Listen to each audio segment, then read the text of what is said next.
Hi all welcome back to nice trade. This is Niyas. അപ്പോൾ ഞാൻ വന്നിരിക്കുന്നത് നിഫ്റ്റി അനാലിസിസിൻ്റെ ഒരു അപ്ഡേറ്റ് വേണ്ടിയിട്ടാണ്. ഞാൻ പറഞ്ഞിട്ടുണ്ടായിരുന്നു നിഫ്റ്റി അനാലിസിസ് നമുക്ക് ഓരോ വീക്കിലും അല്ലെങ്കിൽ ഇപ്പം വീക്കിലി മാക്സിമം പറ്റുന്ന അത്ര ദിവസങ്ങൾ നമുക്ക് ചെയ്യാൻ വേണ്ടിയിട്ട് നോക്കാമെന്ന് പറഞ്ഞിട്ടുണ്ടായിരുന്നു. കഴിഞ്ഞ വീഡിയോയുടെ താഴെ ഒരുപാട് പേര് കമൻറ്റ് ചെയ്തിട്ടുണ്ടായിരുന്നു, നിങ്ങൾ റെഗുലറായിട്ട് വരണം, ഒരുപാട് പേര് നമ്മളുടെ അനാലിസിസ് ഇഷ്ടപ്പെടുന്നുണ്ട്. റിസർച്ച് ഓറിയൻറ്റഡ് ആയിട്ടുള്ള ലിക്വിഡിറ്റി ബേസ് ചെയ്തിട്ടുള്ള അനാലിസിസ് ആയതുകൊണ്ട് എല്ലാവർക്കും നല്ല താല്പര്യമുണ്ടെന്ന് മനസ്സിലായി.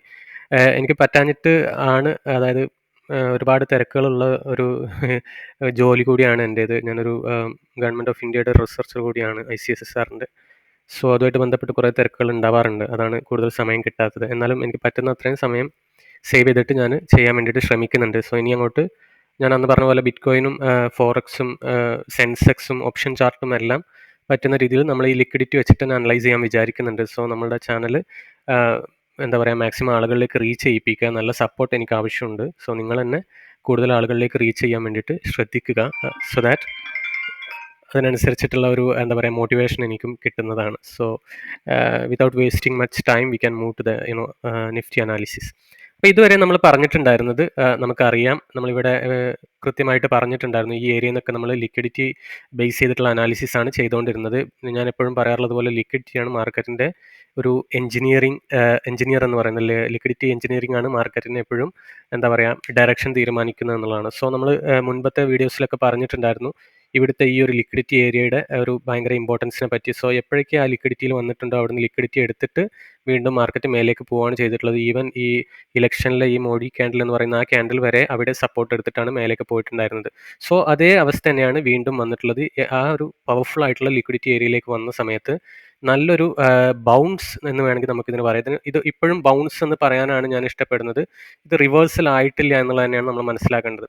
അപ്പോൾ ഒരു റിവേഴ്സലിൻ്റെ ഒരു പാരാമീറ്റർ എന്താണെന്ന് വെച്ച് കഴിഞ്ഞാൽ, നമ്മളുടെ ഒരു ലിക്വിഡിറ്റി SMC ടൂൾ വെച്ചിട്ട് നമ്മളിപ്പോൾ സ്റ്റോക്കിലാണെങ്കിലും ഇൻഡെക്സിലൊക്കെ ആണെങ്കിലും നമ്മൾ നോക്കാറുള്ളത്, ഇങ്ങനെ ഒരു ബൈയിങ് പ്രഷർ വരികയും അവിടുന്ന് ഒരു സെല്ലേഴ്സ് ലിക്വിഡിറ്റിയെ, അല്ലെങ്കിൽ ഈ റെഡ് സോണിൽ കാണുന്ന ലിക്വിഡിറ്റി ഉണ്ടല്ലോ, അതിനെ സക്സസ്ഫുൾ ആയിട്ട് ബ്രേക്ക് ഔട്ട് കൂടി കൊടുക്കുന്ന ഒരു അവസ്ഥയിലാണ് നമുക്ക് റിവേഴ്സൽ എന്ന് പറയാൻ പറ്റുക. അല്ല എന്നുണ്ടെങ്കിൽ അവിടെ നമുക്ക് വീണ്ടും കുറച്ച് കറക്ഷനോ കൺസോൾട്ടേഷനോ ഒക്കെ കാണുകയും അല്ലെങ്കിൽ താഴേക്ക് പോകാൻ സാധ്യതയുണ്ട് എന്നുള്ളത് കൂടിയാണ് നമ്മൾ മനസ്സിലാക്കേണ്ടതെന്നുള്ളതാണ്. സോ ലിക്വിഡിറ്റി ബേസ് ചെയ്തിട്ട് നോക്കുമ്പോൾ താഴെ ഉണ്ടായിരുന്ന ലിക്വിഡിറ്റി സപ്പോർട്ടിൽ നിന്നൊരു ബൗൺസ് വന്നിട്ട് നമ്മൾ ആദ്യം പറഞ്ഞിട്ടുണ്ടായിരുന്നു ഈ ഒരു ഏരിയ ആയിരിക്കും നമുക്ക് ഇനി റെസിസ്റ്റൻസ് ഉണ്ടാവുക. പക്ഷേ ആ റെസിസ്റ്റൻസിനെ ഈ ഒരൊറ്റ ക്യാൻഡിൽ ടേക്ക് ഔട്ട് ചെയ്തു. പിന്നീട് ഞാൻ കഴിഞ്ഞ വീഡിയോയിൽ പറഞ്ഞിട്ടുണ്ടായിരുന്നു ഈ 23,457 മുതൽ 23,553 എന്ന് പറയുന്ന ഈ ഒരു ഏരിയ ഭയങ്കര ഇമ്പോർട്ടൻ്റ് ആണെന്നുള്ളത്. സോ ഇവിടെ സംഭവിച്ച അതേ കാര്യം തന്നെയാണ്. ഇവിടെ ഈ ഒരു ലിക്വിഡിറ്റി ഉണ്ടല്ലോ 23,033 എന്ന് പറഞ്ഞിട്ടുള്ള ആ ലിക്വിഡിറ്റി ഏരിയയെ കവച്ച് വെച്ചുകൊണ്ട് അതിൻ്റെ മേലേക്ക് ടേക്ക് ഔട്ട് ചെയ്തിട്ടാണ് പിറ്റേ ദിവസത്തെ ആ തേഴ്സ്ഡേ ക്യാൻഡിൽ ഫോം ചെയ്തിട്ടുണ്ടായിരുന്നത്. അതിനുശേഷം നോക്കുക, അതിനുശേഷം പിന്നീടുള്ള ആ ലിക്വിഡിറ്റി ഏരിയന് അതുപോലെ തന്നെ ഒരു ഗ്യാപ്പ് അപ്പ് കൊടുത്തിട്ട് അതിനെ ടേക്ക് ഔട്ട് ചെയ്തിട്ടാണ് വീണ്ടും ആ ഒരു ഏരിയ കവർ ചെയ്തിട്ടുള്ളത്. സോ ഇതും ഇൻവാലിഡേറ്റ് ആയിപ്പോയി. സോ അതിനുശേഷം ഉണ്ടായിരുന്ന ഒരു ലിക്വിഡിറ്റി നിങ്ങൾക്ക് കാണാൻ വേണ്ടി പറ്റുന്നുണ്ട്. പച്ച ഏരിയ എന്ന് പറയുന്നത് ഇവിടെ 23,813. സോ ആ 813 ടച്ച് ചെയ്ത സമയത്ത് ഇവിടെ എല്ലാം നമ്മൾ ടച്ച് ചെയ്തിട്ട് റെസിസ്റ്റൻസ് എടുക്കും, താഴേക്ക് വരുമെന്ന് വിചാരിച്ചിരുന്ന ആ ഒരു ഇത് ഇവിടെ ടേക്ക് ഔട്ട് ചെയ്തില്ല, അല്ലെങ്കിൽ ഇതിൻ്റെ മേലെ ഓപ്പൺ ചെയ്യാൻ പറ്റിയിട്ടില്ല നിഫ്റ്റിക്ക്. അതുകൊണ്ട് ഇവിടുന്ന് ഈ ഒരു ലിക്വിഡിറ്റി, ബയേഴ്സ് ലിക്വിഡിറ്റിൻ്റെ അവിടുന്ന് കുറച്ച് സെല്ലേഴ്സ് സെൽ ഓഫ് ചെയ്തിട്ട് ചെറിയ രീതിയിൽ ഇന്നൊരു ചെറിയൊരു നെഗറ്റീവ് ക്യാൻഡിൽ നമുക്ക് കാണാൻ പറ്റിയിട്ടുണ്ട് എന്നുള്ളതാണ്. സോ വലിയൊരു പ്രോബ്ലമാറ്റിക് ആയിട്ടുള്ള ഒരു ക്യാൻഡിലൊന്നും അല്ല അത്.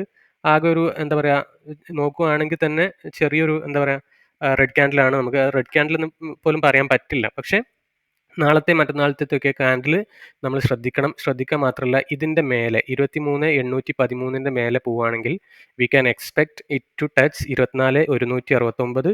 അതും ടേക്ക് ഔട്ട് ചെയ്ത് കഴിഞ്ഞാൽ we can go straight away to the 24,785. പക്ഷേ ഇത് ബ്രേക്ക് ചെയ്യുമോ ഇല്ലേ എന്നുള്ള കാര്യമാണ് നമ്മൾ നോക്കേണ്ടത്.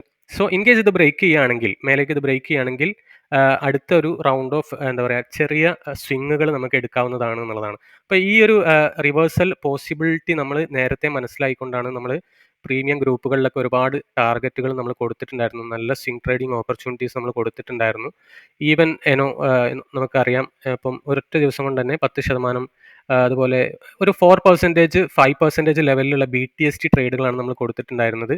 സോ അതൊക്കെ നല്ല രീതിയിൽ ടാർഗറ്റ് ഹിറ്റായും ചെയ്തിട്ടുണ്ട് എന്നുള്ളതാണ്. ഉണ്ടല്ലോ, ഒരുപാട് സ്റ്റോക്കുകൾ ടാർഗറ്റ് ഹിറ്റായി. മുൻപും നമ്മൾ കുറേ ഡിസ്കസ് ചെയ്തിട്ടുണ്ടായിരുന്നു. അത് മാത്രമല്ല, എന്താ പറയുക, നമ്മൾ ടെസ്ലയുടെ കേസിൽ കൊടുത്തിട്ടുണ്ടായിരുന്നു, അതും ടാർഗറ്റ് ഹിറ്റായി. ഇതെല്ലാം നമ്മൾ കൊടുക്കുന്നത് പ്യുവർലി വാല്യുവേഷനും അതുപോലെ തന്നെ ലിക്വിഡിറ്റിൻ്റെ ബേസിലാണ്. അതുകൊണ്ട് തന്നെ ഫണ്ടമെന്റൽ ആൻഡ് ടെക്നിക്കൽ അനാലിസിസ് ഇപ്പം നെറ്റ്ഫ്ലിക്സിൻ്റെ കേസിൽ വളരെ ലേറ്റസ്റ്റ് ആയിട്ട് കൊടുത്തായിരുന്നു പ്രീമിയം ഗ്രൂപ്പിൽ. അപ്പം ഇന്ത്യൻ സ്റ്റോക്സ് മാത്രമല്ല US സ്റ്റോക്കുകളും നമ്മൾ അനലൈസ് ചെയ്തിട്ട് ലിക്വിഡിറ്റി അനാലിസിസിൻ്റെ ആ ഒരു തരത്തിൽ ആ ലിക്വിഡിറ്റി അനാലിസിസ് അതുപോലെ തന്നെ ബൈയിങ് ആൻഡ് സെല്ലിംഗ് പ്രഷർ നോക്കിയിട്ട് നമ്മൾ കൊടുക്കുന്നുണ്ട് എന്നുള്ളതാണ്. സോ ഇനി ഇതിൻ്റെ മേലെ നമ്മൾ പോവുകയാണെങ്കിൽ ഇനി അങ്ങോട്ടുള്ള 15 മിനിറ്റ് ടൈം ഫ്രെയിം വെച്ചിട്ട്, കാരണം 15 മിനിറ്റ് ടൈം ഫ്രെയിം ആണ് ഈ ബിയറിഷ് മാർക്കറ്റിൽ അല്ലെങ്കിൽ വീക്ക് ആയിട്ടുള്ള മാർക്കറ്റിൽ എപ്പോഴും സേഫ് എന്ന് പറയുന്നത്. അപ്പോൾ 15 മിനിറ്റിൻ്റെ ടൈം ഫ്രെയിം എടുത്തിട്ട് അതിൽ ബ്രേക്ക് ഔട്ട് വന്നിട്ടുള്ള സ്റ്റോക്കുകൾ, അത്തരം സ്റ്റോക്കുകളിൽ ഉള്ള എൻട്രികളാണ് നമ്മൾ കൂടുതൽ എടുക്കുന്നത്. സോ ആർക്കെങ്കിലും താല്പര്യം ഉണ്ടെങ്കിൽ നമ്മുടെ ലിക്വിഡിറ്റി ലെൻസ് ആക്സസ് ചെയ്യാവുന്നതാണ്, അല്ലെങ്കിൽ you can take the premium membership and all. Okay, so as we said, ഇതാണ് ഇനി ഉള്ള ലിക്വിഡിറ്റി. അത് കഴിഞ്ഞിട്ട് ഇവിടെ 24.88. അപ്പോൾ ഈ ടൂൾ ഇല്ലാത്തവർക്ക് വേണമെങ്കിൽ ഈ ഒരു ഏരിയകളൊക്കെ മാർക്ക് ചെയ്ത് വെക്കാവുന്നതാണ്. And then it will go we have to test this area. Okay, so ഇവിടെ ഒരു നല്ല രീതിയിലുള്ള റെസിസ്റ്റൻസ് നമുക്ക് കാണാൻ പറ്റുന്നുണ്ട്. സോ അതുകൊണ്ട് തന്നെ കുറച്ച് കോഷ്യസ് ആയിട്ട് ഇരിക്കുക എന്നുള്ളതാണ്. ഫ്രഷ് ആയിട്ട് സ്വിംഗ് ട്രേഡ് എടുക്കുന്നവർ ദയവ് ചെയ്തിട്ട് എന്താ പറയുക, വളരെ ചെറിയ ക്വാണ്ടിറ്റികളിൽ എടുക്കാൻ നോക്കുക. കാരണം നമുക്കറിയാം ഇതൊരു എന്താ പറയുക ഒരു ബിയറിഷ് മാർക്കറ്റ് തന്നെയാണ്. ഞാൻ കാണിച്ചു തരാം എന്തുകൊണ്ടാണ് ഞാനത് പറയുന്നത് എന്നുള്ളത്. ഡെയിലി ടൈം ഫ്രെയിമിൽ നമുക്ക് ഇവിടെ ഒരു ബൈ സിഗ്നൽ വന്നിട്ടുണ്ടായിരുന്നു as per hour buying pressure indicator. പക്ഷേ വീക്ക്ലി ടൈം ഫ്രെയിമിൽ നോക്കാം. വീക്ക്ലി ടൈം ഫ്രെയിമിൽ നമുക്കൊരു ഇൻട്രസ്റ്റിംഗ് ആയിട്ടുള്ള ഫൈൻഡിങ് കാണാൻ പറ്റുന്നുണ്ട്. സെല്ലിംഗ് പ്രഷറാണ് ഫോം ചെയ്തിട്ടുള്ളത്. ആ സെല്ലിംഗ് പ്രഷർ ഫോം ചെയ്ത് കഴിഞ്ഞതിന് ശേഷം ഉള്ള ഒരു സഡൻ റീടെസ്റ്റ് ആണിത്. ആ റീടെസ്റ്റ് ആദ്യം ഈ ഒരു ലിക്വിഡിറ്റിന്ന് നമുക്ക് റെസിസ്റ്റൻസ് തരണമായിരുന്നു, പക്ഷെ അത് തന്നില്ല. പക്ഷെ രണ്ടാമത്തെ ലിക്വിഡിറ്റി എത്തിയ സമയത്ത് എക്സാക്ട്ലി കണ്ടില്ലേ, ഈ ഒരു പോയിന്റിൽ നിന്ന് അത് റെസിസ്റ്റൻസ് തരുന്നുണ്ട്. സോ വീക്ക്ലി ടൈം ഫ്രെയിമിൽ നിഫ്റ്റി വീക്കാണ് എന്നുള്ളത് ഞാൻ മുമ്പൊക്കെ പറഞ്ഞിട്ടുണ്ട്. അപ്പം അതുകൊണ്ട് തന്നെ നമുക്ക് കൺഫർമേഷൻ ഇതുവരെ വന്നിട്ടില്ല നിഫ്റ്റി റിവേഴ്സലായി എന്നുള്ളത്. സോ വീക്ക്ലി ടൈം ഫ്രെയിമിൽ ഈ സെല്ലിംഗ് സിഗ്നൽ മാറിയിട്ട് ഇനി ഒരു ബൈ സിഗ്നൽ വരുമ്പോൾ മാത്രമാണ് നമുക്ക് നിഫ്റ്റി റിവേഴ്സലിലേക്ക് പോവുകയാണെന്ന് പറഞ്ഞിട്ട് നമുക്ക് ഫിബൊനാച്ചി വെച്ചിട്ടൊക്കെ അടുത്ത ടാർഗറ്റ് നമുക്ക് എടുക്കാൻ വേണ്ടിയിട്ട് പറ്റുള്ളൂ എന്നുള്ളതാണ്. സോ അതുവരെ നമ്മൾ വളരെ കോഷ്യസ് ആയിട്ട് ചെറിയ ചെറിയ ഓപ്ഷൻ മീൻസ് ചെറിയ എന്താ പറയുക സ്വിംഗ് ട്രേഡുകൾ എടുക്കാൻ വേണ്ടി നോക്കുക. 15 മിനിറ്റ് അല്ലെങ്കിൽ മാക്സിമം പോയാൽ 1 അവർ ഒക്കെ. ഓക്കെ, സോ അപ്പം നമ്മൾ നേരത്തെ പറഞ്ഞ പോലെ എങ്ങനെയാണ് ഇത് നമ്മൾ വരയ്ക്കുന്നതെന്ന് വെച്ച് കഴിഞ്ഞാൽ, ഇപ്പം ഫോർ എക്സാമ്പിൾ ഇപ്പം ഇതിലൊക്കെ ഇപ്പോൾ IRFCയുടെ കേസിലൊക്കെ നമ്മൾ നോക്കുകയാണെന്നുണ്ടെങ്കിൽ, IRFC എടുക്കുകയാണെങ്കിൽ നമ്മൾ നോക്കുന്നത് 15 മിനിറ്റ് ടൈം ഫ്രെയിം ആയിരുന്നു. അപ്പോൾ 15 മിനിറ്റ് ടൈം ഫ്രെയിമിൽ നമ്മൾ ഫിബൊനാച്ചി എടുത്തിട്ട് നമുക്ക് ഓൾറെഡി 1 മിനിറ്റ് ജസ്റ്റ് ഓക്കെ, ഇവിടുന്ന് തന്നെ നമുക്ക് ബൈ ഇൻഡിക്കേഷൻ കിട്ടിയിരുന്നു. ആൻഡ് ദെൻ ഇവിടുന്ന് സെൽ ഇൻഡിക്കേഷൻ വന്നു. So we have sold out that stock എന്നുള്ള രീതിയിലാണ് ഒരു 7 ഡേയ്സിൽ 11 to 12% എന്നുള്ള രീതിയിൽ. അതിപ്പം RVNLൻ്റെ കേസിലൊക്കെ ആണെങ്കിലും അത്തരത്തിൽ നമ്മൾ 15 മിനിറ്റിൻ്റെ ടൈം ഫ്രെയിമിലൊക്കെയാണ് നോക്കുന്നത് ഇവിടുന്ന്. ആൻഡ് ദെൻ ഹിയർ SBIN കുറച്ച് എന്താ പറയുക സ്റ്റോക്കുകൾ നമുക്ക് ഐഡൻറ്റിഫൈ ചെയ്യാൻ പറ്റി. ഇവിടുന്ന് ബൈ സിഗ്നൽ വന്നു, ആൻഡ് ദെൻ ഇവിടെ ഒരു സെൽ സിഗ്നൽ വന്നു, ദെൻ അഗൈൻ ആ ഒരു തരത്തിൽ നമ്മൾ എന്താ പറയുക ഒരുപാട് സ്റ്റോക്കുകളിൽ നമുക്ക് ടാർഗറ്റ് എടുക്കാൻ വേണ്ടി പറ്റിയിട്ടുണ്ട് എന്നുള്ളതാണ്. ഓക്കെ, ഇതും നമ്മൾ അങ്ങനെ എടുത്തൊരു ചെറിയ ഷോർട്ട് ട്രേഡ് ആയിരുന്നു. സോ ഇത്തരത്തിലാണ് നമ്മൾ അതിന് വേണ്ടിയിട്ട് നിൽക്കുന്നത്. സോ 15 മിനിറ്റ് ടൈം ഫ്രെയിമിൽ സ്വിംഗ് ട്രേഡുകൾ എടുക്കാൻ വേണ്ടി നോക്കുക. ആർക്കെങ്കിലും ഇതുപോലെ എന്താ പറയുക ലിക്വിഡിറ്റി ലെൻസ് ആവശ്യമുണ്ട് എന്നുണ്ടെങ്കിൽ you can contact me, and also will be providing that this buying and selling indicator. Okay, so നിഫ്റ്റിയുടെ കേസിലാണെങ്കിലും ഇപ്പോൾ ഉള്ളൊരു വേറൊരു കൺസേൺ 15 മിനിറ്റിലേക്ക് മാറ്റുമ്പോൾ ഇവിടുന്ന് കിട്ടിയിരുന്ന ബൈ ഇൻഡിക്കേഷൻ ആണ്. സോ ഈ ഒരു ബൈ ഇൻഡിക്കേഷൻ നമുക്ക് അത്യാവശ്യം നല്ല രീതിയിലുള്ളൊരു ബ്രേക്ക് ഔട്ട് തന്നു. ഈ ഒരു പോയിന്റിൽ എത്തിയപ്പോൾ നമുക്ക് സെൽ ഇൻഡിക്കേഷൻ കാണിക്കുന്നുണ്ട്. സോ അതും ഒരു കൺസേൺ ആണ്. സോ ഇവിടെ ഒരു ലിക്വിഡിറ്റി പോയിന്റ് ഉണ്ട് 23,271 എന്ന് പറഞ്ഞിട്ട്. ഇതൊരു ഓർഡർ ബ്ലോക്ക് ഏരിയ കൂടിയാണ്. സോ ഇവിടുന്ന് നമുക്ക് അത് താഴേക്ക് വന്നിട്ട് കറക്റ്റ് ചെയ്യാനുള്ള സാധ്യത, അല്ലെങ്കിൽ ഈ ഓർഡർ ബ്ലോക്ക് ഫില്ല് ചെയ്യാനുള്ള സാധ്യത കൂടി ഉള്ളതുകൊണ്ടാണ് നമ്മൾ കൺസേൺഡ് ആയിട്ടിരിക്കണം എന്ന് പറയുന്നത്. സോ അടുത്ത ദിവസങ്ങളിൽ സ്വിംഗ് ട്രേഡുകൾ എടുക്കുന്നതിന് മുമ്പ് നിങ്ങൾ ശ്രദ്ധിക്കുക. അതുപോലെ തന്നെ ഓപ്ഷനൊക്കെ എടുക്കുന്ന ആളുകളാണെന്നുണ്ടെങ്കിൽ വളരെ ശ്രദ്ധിച്ചിട്ട് വേണം പൊസിഷൻസ് എടുക്കാൻ വേണ്ടിയിട്ട്. ഓക്കെ, സോ ഈ ഒരു സംഗതി ഞാൻ മുമ്പും പറഞ്ഞിട്ടുണ്ടായിരുന്നു. ഓപ്ഷനിലും വളരെ കൃത്യമായിട്ട് വർക്ക് ചെയ്യുന്നതാണ് ലിക്വിഡിറ്റി അനാലിസിസ് എന്ന് പറയുന്നത്. സോ 27 മാർച്ചിലെ ഒരു ATM ഓപ്ഷൻ നമ്മൾ എടുക്കുകയാണെന്നുണ്ടെങ്കിൽ നമ്മൾ നോക്കുന്ന സമയത്ത് അവിടുന്ന് കാണിച്ച അതേ ബൈ സിഗ്നൽ, അതായത് നിഫ്റ്റിയുടെ ചാർട്ടിൽ കാണിച്ചിരുന്ന അതേ ബൈ സിഗ്നലിൻ്റെ അതേ പോർഷൻ തന്നെയാണ് നമുക്ക് കോൾ ഓപ്ഷനിലും ബൈ സിഗ്നൽ കാണിച്ചത്. അത്യാവശ്യം 2500% ഒരു ഹൈ ജമ്പാണ് ആ ഒരു ഓപ്ഷൻ ഇതിൽ നമുക്ക് ഉണ്ടായിരുന്നത്. അപ്പോൾ ഓപ്ഷനിൽ ഞാൻ അങ്ങനെ അധികം ട്രേഡ് ചെയ്യാറില്ല. ട്രേഡ് ചെയ്യുന്ന ഒരുപാട് പേരുണ്ട്. സോ അവർക്കൊക്കെ വേണമെങ്കിൽ ഈ ഒരു buying and selling pressure along with liquidity lens use ചെയ്യാവുന്നതാണ്. ഓക്കെ, സോ മറ്റൊരു കാര്യം എന്താണെന്ന് വെച്ച് കഴിഞ്ഞാൽ ഇപ്പം എന്തുകൊണ്ട് ഞാനിപ്പം ചെറിയ രീതിയിലൊരു കറക്ഷന് സാധ്യതയുണ്ട് അല്ലെങ്കിൽ താഴേക്ക് വരാൻ സാധ്യതയുണ്ടെന്ന് പറയുന്നതിൻ്റെ മറ്റൊരു റീസൺ ഇവിടെ നോക്കിയാൽ നിങ്ങൾക്ക് കാണാൻ പറ്റും. കോൾ ഓപ്ഷനിൽ അതായത് 23,700 നമുക്കൊരു സെല്ലിംഗ് പ്രഷർ കാണുന്നുണ്ട്. സോ കോൾ ഓപ്ഷനിൽ സെല്ലിംഗ് പ്രഷർ എന്ന് പറയുന്നതിൻ്റെ അർത്ഥം എന്താണ്? മാർക്കറ്റ് താഴെ വരും എന്നുള്ളതാണ്. കോൾ സെല്ലേഴ്സ് എന്ന് പറയുന്നത് മാർക്കറ്റ് ബിയറിഷ് ആവും എന്നുള്ളത് കൊണ്ടാണ് കോളിൽ സെല്ലിംഗ് വരുന്നത്. സോ അതേ ഓപ്ഷൻ്റെ തന്നെ ഇപ്പോൾ അതേ സ്ട്രൈക്കിൻ്റെ തന്നെ പുട്ട് ഓപ്ഷൻ നമുക്കൊന്ന് നോക്കാം. അപ്പോൾ അതിൽ അവിടെ ബൈ വരാനും സാധ്യത നമുക്ക് കാണാൻ പറ്റുന്നുണ്ട്. സോ ഇവിടെ ബൈ ഇൻഡിക്കേഷൻ ഇതുവരെ വന്നിട്ടില്ല. സോ നാളെ ഇവിടെ ബ്രേക്ക് ചെയ്യുകയാണെങ്കിൽ അല്ലെങ്കിൽ ഈ ഒരു ഏരിയ ഇവിടുത്തെ ഈ ഒരു എന്താ പറയുക ലിക്വിഡിറ്റി സോൺ ബ്രേക്ക് ചെയ്യുകയാണെങ്കിൽ ഇവിടെ സെല്ല് ചെയ്തിട്ടുള്ള പുട്ട് ഓപ്ഷൻ സെല്ല് ചെയ്തിട്ടുള്ള എല്ലാവരും ട്രാപ്പ് ആവുകയും ഒരു എന്താ പറയുക പുട്ട് ഓപ്ഷൻ സെല്ലേഴ്സിൻ്റെ ഷോർട്ട് കവറിങ് റാലി ഇവിടെ സംഭവിക്കാനും സാധ്യതയുണ്ട്. സോ അതുകൊണ്ട് പുട്ട് ഓപ്ഷൻ എന്താ പറയുക കുറച്ച് നല്ല രീതിയിൽ മേലേക്ക് പോയിട്ട് അടുത്തൊരു ലിക്വിഡിറ്റി വരെ എത്താനുള്ള സാധ്യതയും നമുക്ക് കാണുന്നുണ്ട് എന്നുള്ളതാണ്. സോ ഇങ്ങനെയാണ് നമ്മൾ ചാർട്ടുകൾ അനലൈസ് ചെയ്യുന്നത്. നിഫ്റ്റിയുടെ ചാർട്ടിൻ്റെ കൂടെ തന്നെ നമ്മൾ എന്ത് ചെയ്യും, ഇതിപ്പം വേണമെങ്കിൽ 5 മിനിറ്റിലേക്ക് മാറ്റുമ്പോൾ ചിലപ്പം ബൈ ഇൻഡിക്കേഷൻ വന്നിട്ടുണ്ടാവണം എന്നാണ് ഞാൻ വിചാരിക്കുന്നത്. ഇല്ല, എത്തിയിട്ടില്ല. സോ മേ ബി നാളെ നമുക്ക് രാവിലെ തന്നെ ചിലപ്പോൾ ഒരു ഇൻഡിക്കേഷൻ വരാൻ സാധ്യതയുണ്ട് എന്നുള്ളതാണ്. ഓക്കെ, അല്ലെങ്കിൽ നമ്മൾ ഒരു വേറെ ഒരു സ്ട്രൈക്ക് എടുത്തിട്ട് നോക്കാം. നമുക്ക് ജസ്റ്റ് ഒന്ന് അറിയാൻ വേണ്ടിയിട്ടാണ്. ഇപ്പം മറ്റൊരു കേസ് നോക്കുകയാണെങ്കിൽ ഇപ്പം നമ്മൾ നേരത്തെ കണ്ട പോലെ കോൾ ഓപ്ഷനിൽ അവിടെ ബൈ കണ്ടു, പക്ഷേ ഇവിടെ പുട്ട് ഓപ്ഷനിൽ സെല്ലാണ് കണ്ടിട്ടുണ്ടായിരുന്നത്. അപ്പോൾ പുട്ട് ഓപ്ഷനിൽ സെല്ല് കാണുമ്പോൾ നമുക്ക് എല്ലാവർക്കും അറിയാം പുട്ട് സെല്ലേഴ്സ് എന്ന് പറയുന്നത് മാർക്കറ്റ് ബുള്ളിഷ് ആണ്. സോ ഈ ഒരു ഏരിയയിൽ നിന്ന് മാർക്കറ്റ് ബുള്ളിഷ് ആയിരുന്നു. സോ ആ പുട്ട് ഓപ്ഷൻ്റെ സെല്ലിംഗ് ക്ലോസ് ചെയ്യുന്ന ഒരു ബൈ എന്ന് പറഞ്ഞിട്ട് ഇവിടെ വരികയാണെന്നുണ്ടെങ്കിൽ മാർക്കറ്റ് വീണ്ടും താഴേക്ക് വരും എന്നുള്ളതാണ്. സോ നാളെ നമുക്ക് വേണമെങ്കിൽ ഒന്ന് അനലൈസ് ചെയ്ത് നോക്കാം എന്നുള്ളതാണ്. നാളെ ഏതായാലും നമുക്ക് ചാർട്ടൊക്കെ എടുത്തിട്ടൊന്ന് അപ്ഡേറ്റ് ചെയ്യാൻ വേണ്ടിയിട്ട് നോക്കാം. സോ കൂടുതൽ ആൾക്കാർക്ക് കൺഫ്യൂസ് ആവാൻ വേണ്ടിയിട്ട് പറയുന്നതല്ല. ഓപ്ഷൻ ബൈങ്ങും സെല്ലിങ്ങും നടത്തുന്ന ആളുകളുണ്ടെങ്കിൽ അവർക്കും ഈ ഒരു ടൂൾ യൂസ്ഫുൾ ആണെന്ന് കാണിക്കാൻ വേണ്ടി പറയുന്നതാണ്. Okay, so that's it. And നിഫ്റ്റിയിലേക്ക് തന്നെ പോവുകയാണെന്നുണ്ടെങ്കിൽ ബാങ്ക് നിഫ്റ്റിയാണ് എടുത്തത്. നിഫ്റ്റിയിലേക്ക് തന്നെ പോവുകയാണെന്നുണ്ടെങ്കിൽ 15 മിനിറ്റ് ടൈം ഫ്രെയിമിൽ നമുക്കൊരു സെൽ ഇൻഡിക്കേഷൻ കണ്ടിട്ടുണ്ട്. അതുകൊണ്ട് നമ്മൾ കുറച്ച് കോഷ്യസ് ആയിട്ടിരിക്കുക. ഇനി മറ്റൊരു കാര്യം പറയാനുള്ളത്, കൂടുതൽ ആൾക്കാർ ഇപ്പം കുറച്ച് സ്വിങ്ങിലേക്ക് പോകുന്നുണ്ട്, ചെറിയ ചെറിയ സ്വിങ് പൊസിഷൻസ് എടുക്കുന്നുണ്ട്. സോ നമ്മൾ എപ്പോഴും സ്വിങ് പൊസിഷൻസ് എടുക്കുന്ന സമയത്ത് നമ്മൾ നിർബന്ധമായിട്ട് യൂസ് ചെയ്യേണ്ട ഒരു ടൂളാണ് കൊറിലേഷൻ ടൂൾ. അപ്പോൾ കുറേ ആൾക്കാർക്ക് ഈ കോറിലേഷനെ പറ്റി അറിയില്ല. അപ്പോൾ കൊറിലേഷൻ്റെ ഡാറ്റ ഒക്കെ നമ്മൾ ഒരുപാട് വെബ്സൈറ്റിൽ പോയിട്ട് മണി കൺട്രോളിലോ അല്ലെങ്കിൽ വേറെ വെബ്സൈറ്റിലൊക്കെ പോയിട്ട് യാഹു ഫിനാൻസിലൊക്കെ പോയിട്ട് ഡൗൺലോഡ് ചെയ്തെടുത്തിട്ട് എക്സലിലൊക്കെ ചെയ്യുന്ന ആളുകളുണ്ട്. അതും വളരെ വിരളമായിട്ടുള്ള ആളുകളാണ്. എന്താണ് കൊറിലേഷൻ എന്ന് വെച്ച് കഴിഞ്ഞാൽ, നിഫ്റ്റി മൂവ് ചെയ്യുമ്പോൾ നിഫ്റ്റിക്ക് ആനുപാതികമായിട്ട് മൂവ് ചെയ്യുന്ന സ്റ്റോക്കുകളിൽ വേണം നമ്മൾ എൻട്രി എക്സിറ്റ് ഒക്കെ എടുക്കാൻ വേണ്ടിയിട്ട്. അതായത് നിഫ്റ്റി ഇപ്പം മേലേക്ക് പോകുമ്പോൾ നിഫ്റ്റി 100 പോയിന്റ് കയറുന്നതിന് അനുസരിച്ച് അല്ലെങ്കിൽ നിഫ്റ്റി 5% കയറുകയാണെങ്കിൽ അതിന് ആനുപാതികമായിട്ട് നല്ല പോസിറ്റീവ് കോറിലേഷനുള്ള സ്റ്റോക്കുകൾ നമ്മൾ സ്വിംഗ് ട്രേഡ് എടുക്കുകയാണെങ്കിൽ നമുക്കതിൽ നല്ലൊരു സക്സസ് ഉണ്ടാവും എന്നുള്ളതാണ്.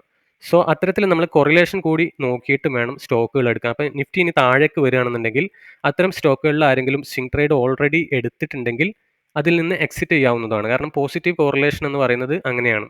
ഇപ്പോൾ നിഫ്റ്റി ആയിട്ട് ആ ഒരു സ്റ്റോക്കിന് നല്ല കൊറിലേഷൻ ഉണ്ടെങ്കിൽ 0.8 0.9 0.7 ഒക്കെ കൊറിലേഷൻ ഉണ്ട് എന്നുണ്ടെങ്കിൽ അതിനർത്ഥം നിഫ്റ്റി മൂവ് ചെയ്യുമ്പോൾ 70% പ്രോബബിലിറ്റി ഉണ്ട് ആ സ്റ്റോക്കും താഴെ പോകാൻ സാധ്യതയുണ്ടെങ്കിൽ അല്ലെങ്കിൽ മേലെ പോകാൻ സാധ്യതയുണ്ടെന്ന്. സോ കോറിലേഷൻ എങ്ങനെ നമ്മൾ അഡ്വാൻറ്റേജ് ആയിട്ട് എടുക്കാം? കോറിലേഷൻ അഡ്വാൻറ്റേജ് ആയിട്ട് എങ്ങനെ എടുക്കാന്ന് വെച്ച് കഴിഞ്ഞാൽ, നിഫ്റ്റി പോസിറ്റീവായിട്ട് നമ്മൾ മൂവ് ചെയ്യുന്നുണ്ടെന്ന് നമുക്ക് ഒരു കൺഫർമേഷൻ ഉണ്ട് എന്നുണ്ടെങ്കിൽ നല്ല കൊറിലേഷനുള്ള സ്വിംഗ് ട്രേഡ് അത്തരം സ്റ്റോക്കുകളിൽ എടുക്കാം. ഇനി നിഫ്റ്റി താഴേക്ക് പോകുന്നുള്ള കൺഫർമേഷൻ നമുക്ക് കിട്ടിക്കഴിഞ്ഞാൽ നല്ല കൊറിലേഷനുള്ള സ്റ്റോക്കുകളിൽ ഇൻട്രാഡേ ചെയ്യുന്നവർക്കാണെങ്കിൽ ഷോർട്ട് സെൽ ചെയ്യാം. അല്ലെങ്കിൽ ഓൾറെഡി നമ്മൾ ആ സ്റ്റോക്കിൽ സ്വിംഗ് പൊസിഷൻ എടുത്തിട്ടുണ്ടെങ്കിൽ അതിൽ നിന്ന് നമുക്ക് എക്സിറ്റ് ചെയ്യാവുന്നതാണ് എന്നുള്ളതാണ് മനസ്സിലാക്കേണ്ടത്. സോ അതിന് വേണ്ടിയിട്ട് നമ്മളൊരു ടൂൾ ഡെവലപ്പ് ചെയ്തിട്ടുണ്ട്. അതിൻ്റെ പേരാണ് നൈസ് ട്രേഡ് കൊറിലേഷൻ എന്ന് പറഞ്ഞിട്ട്, നൈസ് സ്കോർ എന്നാണ് പേരിട്ടിട്ടുള്ളത്. അപ്പോൾ നമ്മളിവിടെ ഏത് ചാർട്ട് എടുത്തു കഴിഞ്ഞാലും ആ ചാർട്ടുമായിട്ട് ബന്ധപ്പെട്ട് നിഫ്റ്റി എങ്ങനെയാണ് കൊറിലേറ്റ് ചെയ്തിട്ടുള്ളതെന്ന് കാണിക്കും. ഇപ്പം ഇവിടെ 1 എന്ന് പറയുന്നത് 100%, 0.7 എന്ന് പറയുന്നത് 7%, 0.8 എന്ന് പറയുന്നത് 80%. അപ്പോൾ 0.7 മേലേക്കാണെങ്കിൽ നല്ല കോറിലേഷൻ ഉണ്ട് എന്നുള്ളതാണ് മനസ്സിലാക്കേണ്ടത്. അപ്പോൾ ഇവിടെ നിഫ്റ്റി വേഴ്സസ് നിഫ്റ്റി ആയതുകൊണ്ടാണ് 100% ഇവിടെ കാണിക്കുന്നത്, അല്ലെങ്കിൽ 1 എന്നുള്ള വാല്യൂ കാണിക്കുന്നത്. അപ്പം നമ്മൾ എങ്ങനെ ചെയ്യാന്ന് വെച്ച് കഴിഞ്ഞാൽ, നമ്മൾ എടുക്കാൻ വിചാരിക്കുന്ന സ്റ്റോക്കുകൾ ഇപ്പം നിഫ്റ്റി മേലേക്ക് തന്നെ പോകുന്നു വിചാരിക്കുക. അപ്പോൾ ടാറ്റയുടെ ഏതെങ്കിലും ഒരു സ്റ്റോക്ക് എടുക്കുക, ടാറ്റ സ്റ്റീൽ എടുത്ത് നോക്കുമ്പം സ്ട്രോങ് കൊറിലേഷൻ കാണിക്കുന്നുണ്ട്. അപ്പോൾ നിഫ്റ്റി മേലേക്ക് പോവുകയാണെങ്കിൽ ഈ സ്റ്റോക്കും മേലെ പോകാനുള്ള സാധ്യതയുണ്ട്. ടാറ്റ മോട്ടോഴ്സ്, ഓക്കെ, ടാറ്റ മോട്ടോഴ്സിൻ്റെ കൊറിലേഷൻ 0.82 ആണ്. അതായത് നല്ല കൊറിലേഷൻ ഉണ്ട് എന്നുള്ളതാണ് മനസ്സിലാക്കേണ്ടത്. ടാറ്റ പവർ ഹൈ കോറിലേഷൻ ആണ്. നിഫ്റ്റി മേലേക്ക് പോവുകയാണെങ്കിൽ നല്ല രീതിയിൽ മേലെ പോകാം. കാരണം ഇവിടെ നിന്ന് നമുക്ക് നോക്കിയാൽ മനസ്സിലാവും നിഫ്റ്റിയിൽ നമുക്കൊരു ബൈ സിഗ്നൽ കണ്ടപ്പം അതേപോലെ തന്നെയാണ് ടാറ്റയിലും നമുക്ക് ബൈ ടു സെൽ സിഗ്നൽ കിട്ടിയിട്ടുള്ളത്. ഓക്കെ, ടാറ്റ പവറിൻ്റെ കേസിൽ. അതുപോലെ നമുക്ക് RVNL നോക്കാം. RVNL കുറച്ച് കുറവാണ്. IRFCയിൽ അത്യാവശ്യമുണ്ട്. നിഫ്റ്റി മൂവ് ചെയ്യാൻ കാരണം ഇവിടുന്ന് ബൈ കിട്ടി, ദെൻ ഇവിടുന്ന് സെല്ല് കിട്ടി, കണ്ടല്ലേ. അതുപോലെ കല്യാൺ ഒക്കെ ഒരുപാട് പേര് വാങ്ങിക്കുന്നതാണല്ലോ. കല്യാണിൻ്റെ കേസിൽ അത്ര ഇല്ല, എന്നാലും വലിയ കുഴപ്പമില്ലാത്ത രീതിയിലുള്ള ഒരു കോറിലേഷൻ കാണുന്നുണ്ട് എന്നുള്ളത് നമുക്ക് കാണാൻ പറ്റുന്നുണ്ട്. സോ അത്തരത്തിൽ നമുക്ക് സ്റ്റോക്ക് എടുക്കാൻ വേണ്ടിയിട്ട് നോക്കുക എന്നുള്ളതാണ്. അത് നിഫ്റ്റിയുമായിട്ട് ബന്ധപ്പെട്ട് നോക്കിയിട്ട് നല്ല കോറിലേഷൻ ഉണ്ടെങ്കിൽ നിഫ്റ്റി താഴെ പോകുമ്പോൾ അത്തരം സ്റ്റോക്കുകളിൽ ഷോർട്ട് സെല്ല് ചെയ്യുകയോ, അല്ലെങ്കിൽ നിഫ്റ്റി താഴെ പോവുകയാണെങ്കിൽ അത്തരം സ്റ്റോക്കുകളിൽ നമുക്ക് എന്ത് ചെയ്യാം, എക്സിറ്റ് ചെയ്യാം. ഓൾറെഡി ഇതുണ്ട് എന്നുണ്ടെങ്കിൽ അദാനിയുടെ ഒക്കെ നോക്കുകയാണെങ്കിൽ നല്ല ഇതുണ്ടാവും. അദാനി എൻ്റർപ്രൈസസ് അത്യാവശ്യം കോറിലേഷൻ ഉണ്ട്. അദാനി പവർ കുറച്ച് കുറവാണ്, ഉണ്ടല്ലേ. നിഫ്റ്റി മേലെ പോയപ്പോഴും അധികം അങ്ങോട്ട് പോയിട്ടില്ല, പക്ഷെ താഴെ പോയിട്ടൊക്കെ ഉണ്ട്. ആൻഡ് ദെൻ അദാനി ഗ്രീനൊക്കെ കുറച്ച് കുറവാണ്, നമുക്ക് കാണാൻ പറ്റുന്നത് 0.6. അതുകൊണ്ടാണ് നിഫ്റ്റി മേലെ പോയപ്പോഴും ഇത് താഴേക്ക് വന്നിട്ടുള്ളത് എന്നുള്ളത്. സോ നല്ല പെർസെൻറ്റേജ് കോറിലേഷൻ ഉണ്ട് എന്നുണ്ടെങ്കിൽ ABFRലൊക്കെ നന്നായിട്ടുണ്ടാകാൻ സാധ്യതയുണ്ട്. ഇല്ല, റിലയൻസ്. സോ ഈ ഒരു ടൂൾ യൂസ് ചെയ്തിട്ട് ആർക്കെങ്കിലും ആവശ്യമുണ്ടെങ്കിൽ നമ്മളെടുത്ത് മെസ്സേജ് ചെയ്യാവുന്നതാണ്. റിലയൻസ് ഞാൻ നേരത്തെ പറഞ്ഞിട്ടുണ്ട് നല്ല കോറിലേഷൻ ഉണ്ട് എന്നുള്ളത്. സോ ഈ കോറിലേഷൻ കൂടി നോക്കിക്കഴിഞ്ഞാൽ നമുക്ക് നല്ല സക്സസ്ഫുൾ ആയിട്ടുള്ള ട്രേഡുകൾ എടുക്കാൻ വേണ്ടി പറ്റും എന്നുള്ളതാണ്.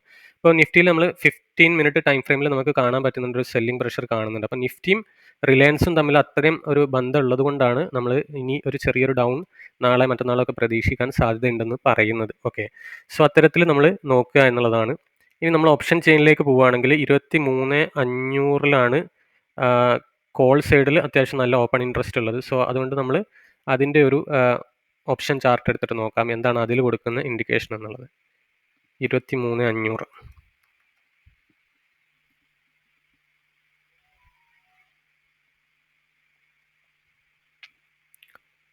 കോൾ സൈഡിൽ 23,500 സെൽ ഇൻഡിക്കേഷൻ ഒന്നും വന്നിട്ടില്ല. ഇത് നമ്മൾ നേരത്തെ എടുത്തൊരു ട്രേഡായിരുന്നു. അതായത് ഇവിടുത്തെ കണ്ടില്ലേ, ഈ ഒരു ലിക്വിഡിറ്റിയിലേക്ക് തിരിച്ചു വരുന്ന സമയത്ത് ഉണ്ടാകുന്നൊരു മൂവ്മെൻറ്റ്. ഓക്കെ, 5 മിനിറ്റിൽ എന്തെങ്കിലും ഇൻഡിക്കേഷൻ ഉണ്ടോ നോക്കാം.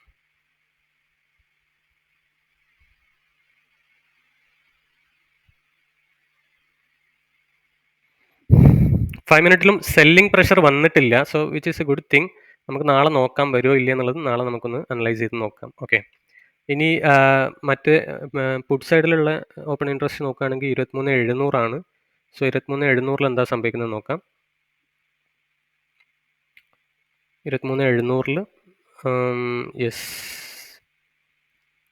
23,700